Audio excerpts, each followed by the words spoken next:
Magandang araw mga kakbay, ito po si Sammy, ang inyong kakbay at laging karamay. Sasagot sa inyong katanungan, huwag lamang pong uutangan. Mga kakbay, kayo po ba ay nagbabalak magbakasyon sa Pilipinas?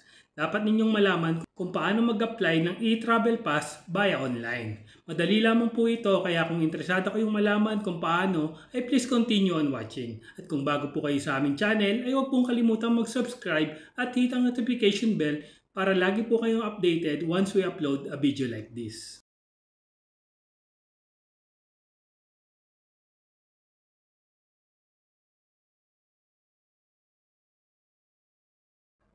Mga kakbay, ipinatutupad po ng gobyerno ng Pilipinas ang Electronic Travel Declaration System bilang isang bagong platform na nagbibigay ng pagsusuri ng data, mas mahusay na kontrol sa border at mga pagsusuri sa kalusugan.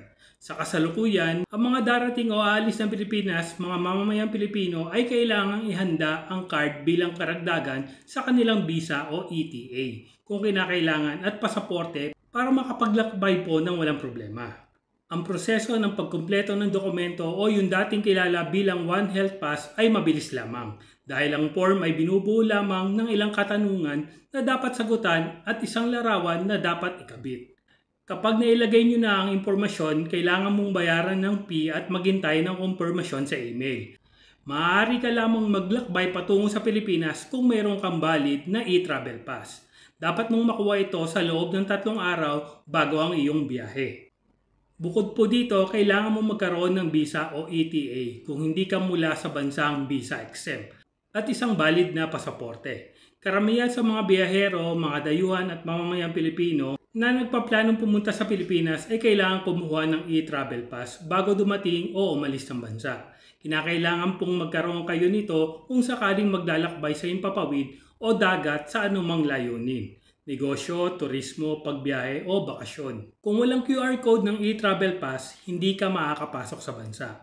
Upang maiwasan ang nakakapagod na sitwasyon, kumpletuhin ang form sa loob ng 3 araw bago ang inyong biyahe. So paano makilahok sa proseso ng pagpaparehisto sa e-travel?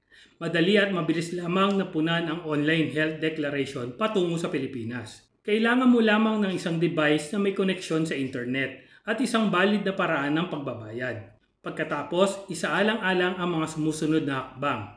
Ilagay ang impormasyon sa form.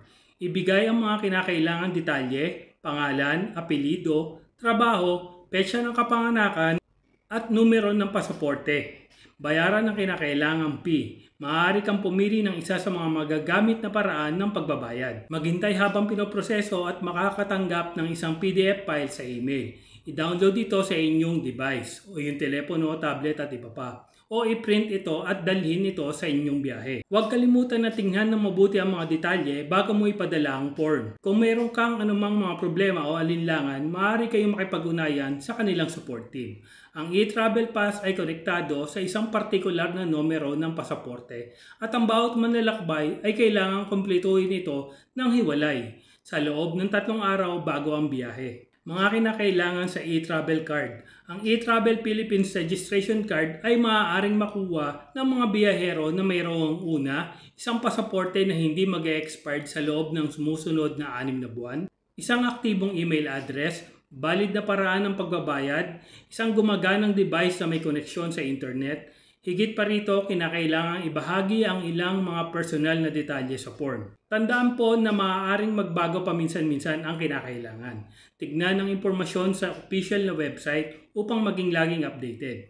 Kailangan po dapat makumpleto ang e-travel card. Ang e-travel Philippine Pass ay kinakailangan makumpleto sa loob ng 72 oras bago ang biyahe sa bansa. Mabilis lang ang pagpoproseso nito. Tandaan na kung walang tamang mga dokumento tulad ng visa at valid na pasaporte, hindi ka papayagang tumawid sa border ng Pilipinas. Ihanda muna ang lahat upang walang maging abala sa biyahe. Mga kakbay, ito po ang link kung saan kayo maaaring mag-apply ng inyong travel through online.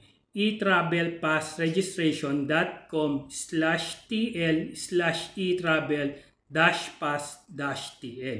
Ilalagay po namin yan sa description box ng video ito. So there you have it mga kakbay. Sana po ay makatulong ang video namin ito upang hindi po kayong magkaroon ng problema sa inyong pag-uwi o pagbabakasyon sa ating bansa.